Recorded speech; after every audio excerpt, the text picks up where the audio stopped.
Բարև ձեզ հարգելի հետևորդներ, մենք շարունակում ենք մեր աշխատանքը Պոլիտիկեմի YouTube-յան ալիքի եթերում։ Այսօր աշխատանքային օր է, օրը երեքշաբթի եւ ինչպես խոստացել ենք, ամեն աշխատանքային օր մենք մեր եթերում այս ֆորմատում քննարկելու ենք Հայաստանի տպագիր մամուլի կարևորագույն հրապարակումներ Պոլիտիկեմ կայքից եւ միջազգային մամուլի դիտարժան հրապարակումները եւ այսպես Հրապարակ օրաթերթը գրում է նախորդին կաթողիկե Սուրբ Էջմիածնի տոնի առթիվ Զվարթնոցի տաճարից մինչև Մայրաթոր բազմահազարանոց երթ տեղի ունեցավ, որին մասնակցում էին հայ առաքելական եկեղեցու հետևորդներ, ընդդիմության ներկայացուցիչներ, ազգային արժեքները գնահատող շարքային մարդիկ։ Այս միջոցառումը թեպետ իշխանության տարբեր ներկայացուցիչներ փորձեցին ծաղրի ենթարկել, իսկ իշխանական ֆեյքերը 24 ժամ չէին հանդարտվում, գրում էին ու գրում, սակայն տեղեկություններ կան, որ դա անհանգստություն է պատճառել Նիկոլ Փաշինյանին, եւ նա հրահանգել է եկեղեցու դեմ սանձազերծած պատերազմին նոր թափ հաղորդել, զուգահեռ զբաղվել եկեղեցուն աջակցող ընդդիմադիրներով։ Չի բացառվում, որ առաջիկայում նոր աղմկոտ ձերբակալություններ լինեն։ Սամվել Կարապետյանի կալանավորմամբ նա օրինականության պատրանքներ ստեղծելու Ռուբիկոնն էլ հաղթահարեց եւ հիմա ամեն ինչի ունակ է։ Ասեմ, որ ես համոզված եմ Նիկոլ Փաշինյանը առանց այդ երթի ինչ-որ բողոքի ալիքի էլ եկեղեցու մասով իր պլանները չէր փոխել եւ սրա մասին մենք խոսել ենք, նաեւ տեղեկություններ ենք ներկայացրել։ Հունիսի 11-ին տեղի էր ունեցել առաջին հանդիպումը այդ այսպես կոչված հանձնաժողովի Նիկոլ Փաշինյանի գլխավորությամբ եւ այդ ժամանակ էլ քննարկվել էր, որ մարզային ներգրավվածություն պիտի լինի, եկեղեցու դեմ պայքարը պիտի ուժեղացվի։ Փաշինյանը բաց չի թողնելու այս թեման եւ պետք է այստեղ շատ ուշադիր լինել, իհարկե ամեն քաղաքացի իր ձևով պետք է աջակցի եկեղեցուն, նույն բարերար Սամվել Կարապետյանին, բայց շատ ավելի կարևոր է իրենց դիրքորոշումը, այս պարագայում եկեղեցու դիրքորոշումը, Վեհափառ Հայրապետի դիրքորոշումը եւ այդ դիրքում մնալու ամրությունը եւ ինչպես նաեւ Սամվել Կարապետյանի դիրքորոշումն ու այդ դիրքում մնալու ամրության հնարավորությունը, որովհետեւ իրենք արդեն իսկ դարձել են ինչ-որ իմաստով սիմվոլներ, պայքարի իմաստով, եկեղեցին վստահաբար այդ սիմվոլներ հազարամյակներ շարունակ։ Բայց հիմա այս պայքարի տեսանկյունից, եթե իրենք ամուր իրենց դիրքերում են, Նիկոլ Փաշինյանի գործը շատ ու շատ դժվարանալու է։ Հրապարակ օրաթերթը գրում է. Երեք տեղեկացանք, որ ձերբակալվել է Վանաձորի նախկին քաղաքապետ Սամվել Դարփինյանը։ Այս ձերբակալությունն աբսուրդ է ոչ միայն այն պատճառով, որ Դարփինյանը քաղաքապետի պաշտոնը թողել է գրեթե 10 տարի առաջ, 2016 թվականին, այլ նրանով, որ 8 տարի իշխանություն լինելուց հետո է Նիկոլ Փաշինյանը որոշել հիշել Դարփինյանին։ Ոմանց կթվա, թե միակ պատճառը 2026-ի ընտրություններն են, չէ՞ որ PR կամպանիան ամիսներ առաջ է մեկնարկել եւ նախկիններին պատժելու հողի վրա Փաշինյանը դեռ հույս ունի մի քիչ էլ ռեյտինգը բարձրացնել, բայց այստեղ պարզվում է ավելի կարևոր պատճառ կա։ Սամվել Դարփինյանը որպես լոռեցի բավականին մտերիմ է Տաշիր ընկերության սեփականատեր Կարապետյանների հետ, մասնավորապես Սամվել Կարապետյանի։ Սամվել Կարապետյանի ձերբակալության օրը շտապել է Երևան, ողջ օրը Կարապետյանների տանն է եղել, ապա կալանքի քննության ժամանակ դատարանի մոտ։ Եվ քանի որ Հայաստանում այլևս չեն գործում օրենքները, դրանց փոխարինում է Նիկոլ Փաշինյանի կամքը, ուստի բոլոր նրանք, ում մատնացույց անունը կարող են հայտնվել բանտում, ինչը եւ տեղի ունեցավ Դարփինյանի հետ։ Այն որ Նիկոլ Փաշինյանի համար չկան օրենքներ, օրինականություն, դատարաններ, որոնք կարող են ազատ որոշում ներկայացնել, դա պարզ էր 2018 թվականից, երբ դատական ֆարս սկսվեց Ռոբերտ Քոչարյանի դեմ մարտի 1-ի այդ հորինված մեղադրանքով, բայց այն ժամանակ հետաքրքիր է, որ շատերը այս ամենը չէին նկատում, որ լռելով, անտեսելով Փաշինյանի ապօրինությունները, իրենք միայն ու միայն նպաստել են այսօրվա բացարձակ ապօրինությանը։ Եվ այստեղ խնդիրը այն չէ, մարդիկ ինչպես էին վերաբերվում Ռոբերտ Քոչարյան անձին, քաղաքական գործչին, երկրի նախկին նախագահին, խնդիրն այն էր, որ մարդիկ չպիտի լռեին ապօրինություն տեսնելիս։ Ահա այստեղ էր, երբ Փաշինյանը հասկացավ, որ կարող է խաղալ տարբեր խմբերի այսպես էմոցիաների վրա, մի խումբը այս մարդուն չի սիրում, մի խումբը այն մարդուն չի սիրում եւ տարբեր անգամներ օգտագործելով այս կամ այն խմբի ատելությունն ու էմոցիաները պատժել կոնկրետ մարդու եւ մնալ անպատասխանատու։ Փաշինյանը այսօրվա բացարձակ ապօրինությանը հասել է 2018-ից սկսված ապօրինությունները սղացնելով, ներվելով, ժողովրդի կողմից անտեսվելով, լրագրողական հանրության կողմից անտեսվելով, այնպես որ ես կարծում այստեղ լրագրողները մեծ պատասխանատվության բաժին ունեն եւ պիտի մի օր դրա մասին շատ ավելի բաց խոսել։ Հրապարակ թերթը գրում է. մայիսի 21-ին վարչական դատարանում տեղի է ունեցել Վանաձորին վերաբերվող նիստը, որի ժամանակ ԼՀԿ-ն պետք է հայցից հրաժարվեր եւ հունիսի 20-ին վճիռը պետք է հրապարակվեր, ինչից 3.5 տարվա ապօրինի արգելանքից հետո Վանաձորի ավականին կարող էր անդրանիկ նիստ հրավիրել համայնքի ղեկավար ընտրելու օրակարգով, սակայն դատական վերջնական ակտը կայացնելուց 2 օր առաջ Փաշինյանի կողմից քաղաքապետի պաշտոնին նշանակված Արկադի Փելեշյանի ԱԿ-ի ուժը հասկը նոր միշտորթություն է ներկայացրել դատարան 180,000 դրամի դատական ծախսերի փոխհատուցման պահանջով, որպեսզի փաստաբանական ողջամիտ վարձատրություն գանձվի։ Այսինքն ստեղծվում է հերթական կեղծ հիմքը, որ այս ապօրինի դատը նորից ձգձգեն եւ ավականու նիստը կրկին չգումարվի։ Վանաձորում տեղի ունեցող այս ապօրինությունը Մամիկոն Ասլանյանի հետապնդումները խարամ պիտի լինեն Էդմոն Մարուքյանի ճակատին, որը հիմա իբրև թե ընդդիմադիր է ներկայանում։ Էդմոն Մարուքյանը առնվազն 3.5 տարի հնարավորություն է տվել Փաշինյանին ապօրինաբար Վանաձորում համայնքապետի ժամանակավոր պաշտոնակատար նշանակել։ Էդմոն Մարուքյանը կեղտոտագույն դերակատարում ունի այդտեղ։ Հիմա երբ հասկացավ, որ իրեն դուրս են շպրտում հատուկ հանձնարարություններով դեսպանի պաշտոնից եւ հասկացավ, որ հիմա արդեն փող կամ քաղաքական կապիտալ կարող է բեջարել ընդդիմություն խաղալով, հրաժարվեց հայցից, բայց դա իր նկատմամբ պիտակավորումը չի փոխում։ Եվ այո, քաղաքական դաշտում ես վստահեցնում եմ ձեզ, որ կան պիտակավորումներ, որոնք երբեք չեն ջնջվում։ Հիշեք Արտուր Բաղդասարյանին, կարող է այդ մարդը լավ մարդ է, կարող է հիմա փոշմանել է իր առածների համար կամ իր նկատմամբ արվածը անարդար էր ինչ որ իմաստով, բայց այն պիտակավորումը, որ ինքը ստացավ 2008 թվականին, երբ ընդդիմադիր էր ու միանգամից հայտնվեց Սերժ Սարգսյանի գրպանում, այլևս չջնջվեց եւ այդ գործարքով, այդ մեկ գործարքով ինքը կարողացավ ֆինանսական նյութական միջոցներ հետ գցել, դու գիտեք ինչ որ արտադրություններ ունի, հա, եւ շենք շինություններ ունի, որոնք ձեռք բերեց այդ գործարքից հետո, բայց քաղաքականապես ինքը զրոյացավ, դարձավ ոչ մի բան եւ այլևս հնարավորություն չունի հիմա որ մեր հայրենակիցների պապերն էլ ձեռքից բռնած կան, այդ հայրենակիցները երբեք Արտուր Բաղդասարյանին չեն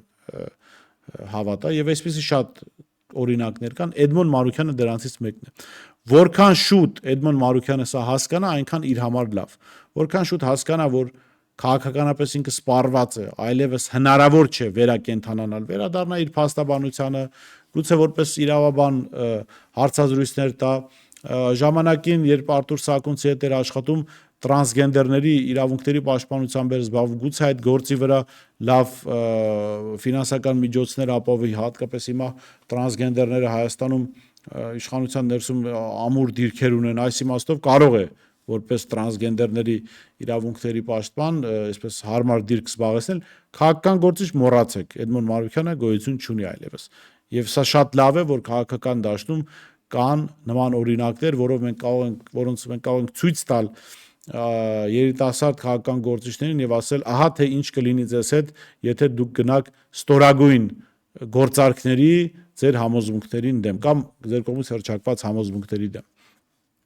Փաստ օրաթերթը գրում է. այն բանից հետո, երբ Նիկոլ Փաշինյանի ուղիղ հրահանգով ձերբակալվեց, ապա կալանավորվեց գործարար Սամվել Կարապետյանը, նրա փաստաբանական խմբի կողմից կալանքի, ինչպես նաև խուզարկության եւ ձերբակալման ակնհայտ ապօրինի որոշումները բողոքարկվել էին Վերաքննիչ քրեական դատարան։ Դրանից հետո հայտնի դարձավ, որ ապշելու արագությամբ ու հետաքրքիր զուգադիպությամբ նշված գործի նյութերը մակագրվել են իշխանությունների սրտի դատավոր Արմեն Դանելյանին, որը հանրությանը հայտնի է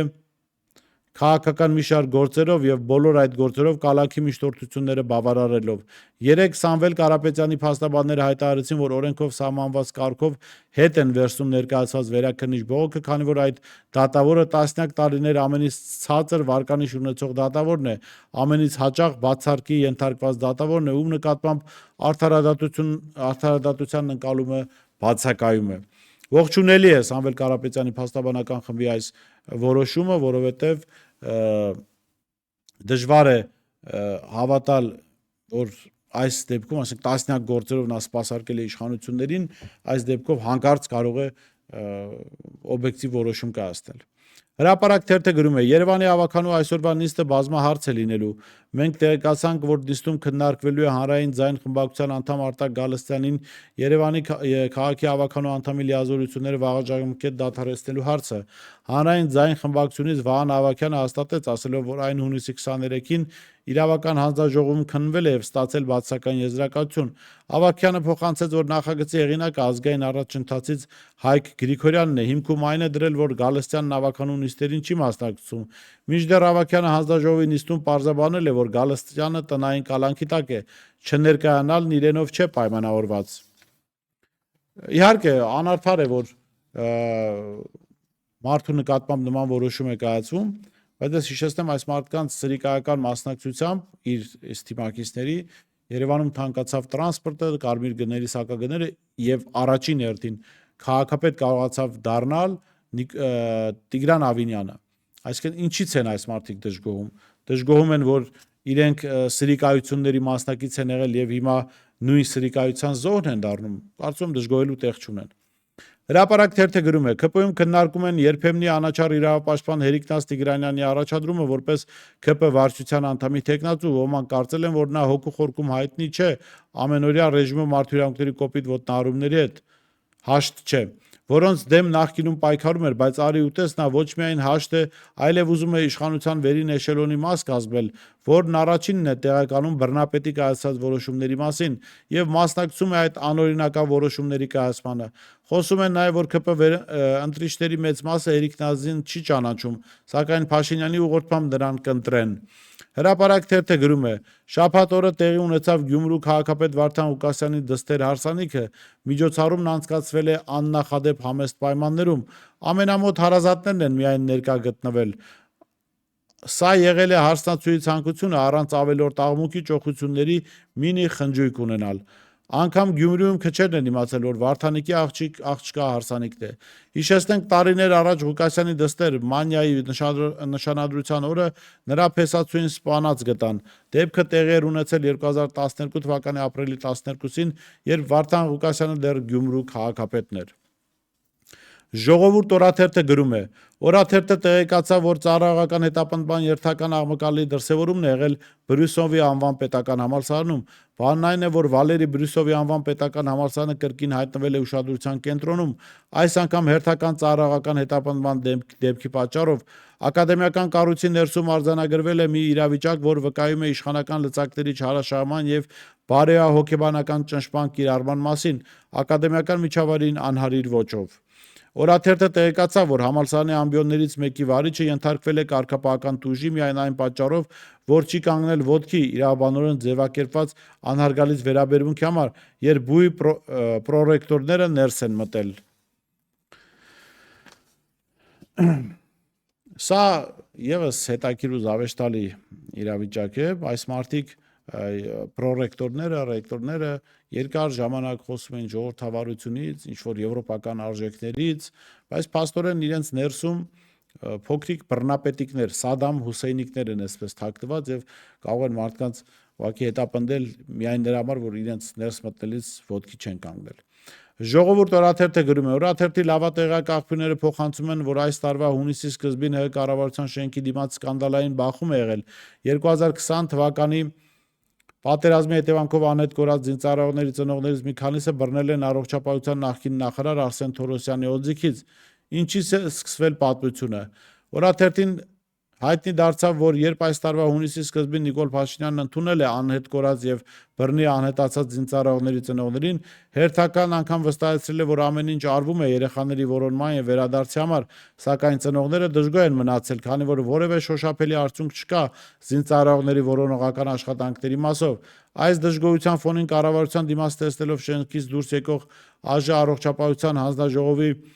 նախագահ առողջապահության նախկին նախարար Արսեն Թորոսյանին, որը եղել է ԴՆԹ հետազոտությունների պատասխանատուն դատաբժշկական գիտագործական կենտրոնի տնօրեն Մեհեր Բիշարյանի հետ բղավել են նրա վրա, թե ԴՆԹ հետազոտությունները դարձրել է ծաղր։ Ժողովուրդ օրաթերթը գրում է. ԱԺ Հայաստան խմբակցության քարտուղար Արծվիկ Մինասյանը օրաթերթի տեղեկություններով բանավոր դիմել է ԱԺ խորհրդի անդամներին, հորդորելով իր անձեռնմխելիությունից զրկելու հարցը շտաբ կարգով քննարկել։ Բանն այն է, որ գլխավոր դատախազ Աննա Վարդապետյանը միշտորթագիր էր ներկայացրել ԱԺ նախագահ Ալեն Սիմոնյանին թույլ տալու հանրային քրեական հետապնդում հարուցել ԱԺ Հայաստան խմբակցության ղեկավար Սեյրան Օհանյանի եւ խմբակցության քարտուղար Արծվիկ Մինասյանի նկատմամբ։ Անձեռնմխելիությունից զրկելու եւ քրեական վարույթ նախաձեռնելու համար հարցը պետք է քննարկվեր խորհրդարանում, սակայն ԱԺ հերթական նստաշրջանը ավարտվեց եւ վերը նշված հարցը կքննարկվի արդեն արտահերթ նիստում։ Ու ըստ ժողովրդի տեղեկությունների Արծվիկ Մինասյանը դիմելով խորհրդին նշել է, որ այս հարցը պետք է անհապաղ քննարկվի, որովհետև սա շոու է եւ հանրությունը պետք է տեղյակ լինի շատ շտապ։ Մինասյանի հորդորին դեռևս չեն արձագանքել, թե երբ կքննարկեն հարցը դեռևս պարզ չէ։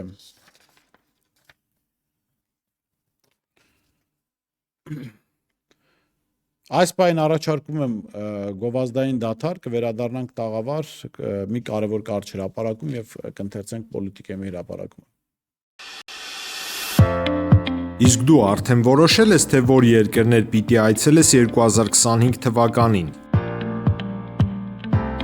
Եթե դու էլ ես հոգնել օրեր շարունակ հարցումների անպատասխան մնալուց, դիմիր Travel with N տուրիստական գործակալություն, սպասեցնել չեն տա, անմիջապես կստանաս լավագույն առաջարկները, տուրփաթեթներ, ավիատոմսեր, հյուրանոցների լայն ընտրանի, էքսկուրսիաներ, սոցփաթեթի սպասարկում եւ ամենակարևորը 24/7 ձևաչափով բարեհամբույր սպասարկում։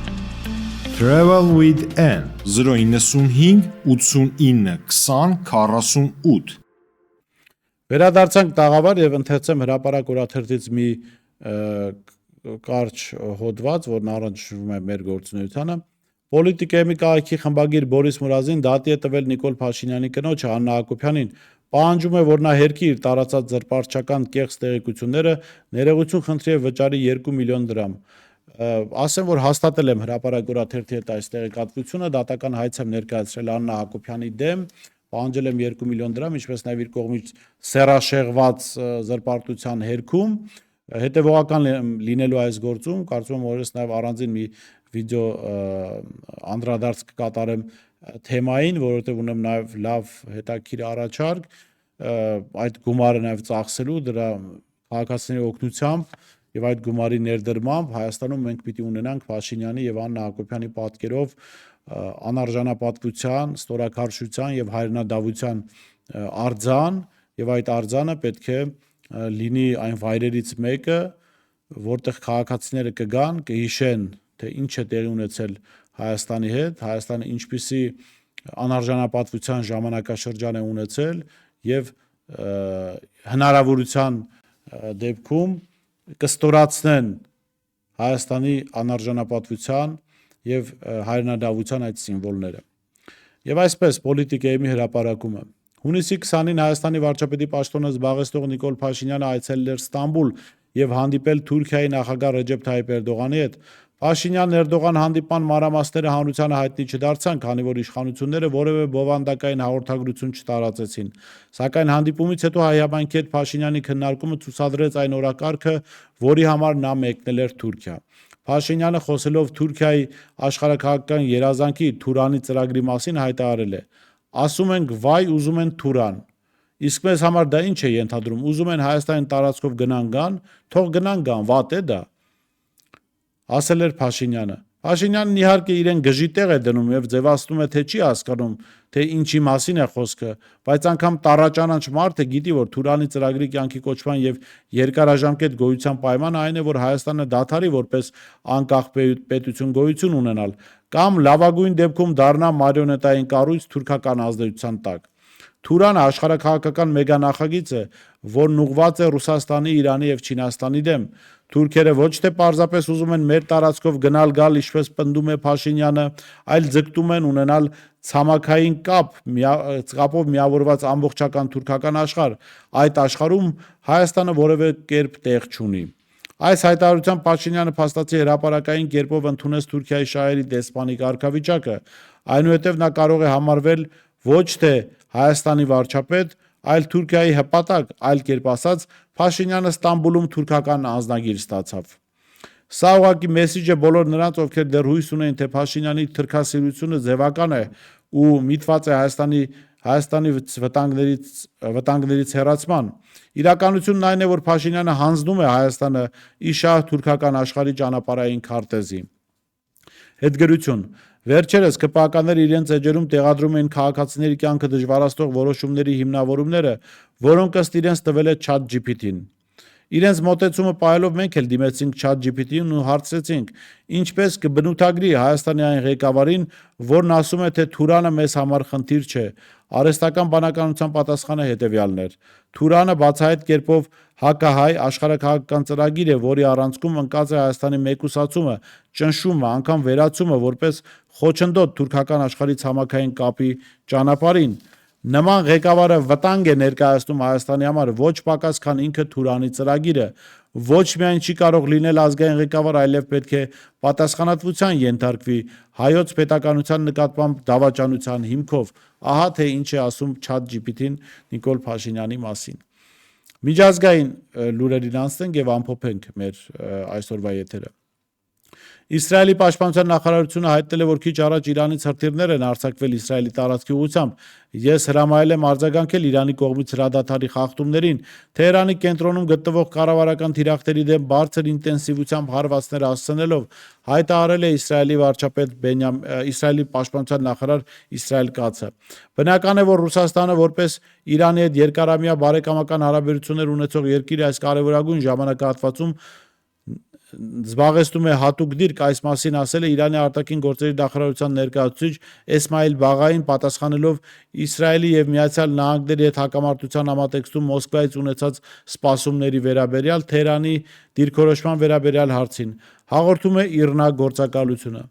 Իսրայելի եւ Իրանի միջև հրադադարի համաձայնագիրը ձեռք է բերվել Քաթարի եւ ԱՄՆ-ի միջնորդությամբ, այս մասին հայտնում է Axios գործակալությունը։ Քաթարում ԱՄՆ ռազմաբազայի վրա հարձակումից հետո Իրանը Սպիտակ տուն է ուղարկել հաղորդագրություն, որ հետագա հարվածներ չեն իրականացվի։ Ի պատասխան ԱՄՆ վարչակազմը հայտարարել է, որ չի պլանավորում պատասխանել իրանական հարձակման եւ պատրաստ է վերսկսել բանակցություններ Իրանի հետ։ Պետդումայի անօրինական միգրացիայի դեմ պայքարին ուղղված օրենքներին ուժի մեջ են մտել եւ արդեն զգալիորեն փոխում են իրավիճակն այս ոլորտում, լրագրողներին ասել է Պետդումայի նախագահ Վյաչեսլավ Վալոդինը։ Իսրայելը հաստատել է, որ համաձայնել է Իրանի հետ երկկողմանի հրադադար հաստատելու ԱՄՆ առաջարկին, բայց խիստ կարձագանքի հրադադարի ցանկացած խախտման։ Այս մասին հաղորդում է The Times of Israel-ը վկայակոչելով Նեթանյահուի գրասենյակի հայտարարությունը։ Մեր զինված ուժերի ռազմական գործողություններն Իսրայելի ագրեսիան պատժելու համար շարունակվել են մինչև վերջին րոպեն առավոտյան ժամը 4:00-ն։ Այս մասին գրել է Իրանի ԱԳ-նախարար Աբբաս Արաղչին։ Ինչպես Իրանը բազմիցս հստակեցրել է, Իսրայելն է պատերազմ սկսել Իրանի դեմ, ոչ թե հակառակը։ Այս պահի դրությամբ որևէ համաձայնություն չկա հրադադարի կամ ռազմական գործողությունների դադարեցման վերաբերյալ։ Այնուամենայնիվ, եթե Իսրայելի ռեժիմը դադարեցնի իր անօրինական ագրեսիան Իրանի ժողովրդի դեմ ոչ ուշ քան Թեհրանի ժամանակով ժամը 4-ին, մենք մտադրություն չունենք շարունակելու պատասխանել դրանց, ասել է Արաղչին։ Այսօր այսքանն էինք առանձնացրել տեղական եւ միջազգային մամուլից, ինչպես նաեւ հրապարակումներ պոլիտիկայից։ Տեսություն կհանդիպենք։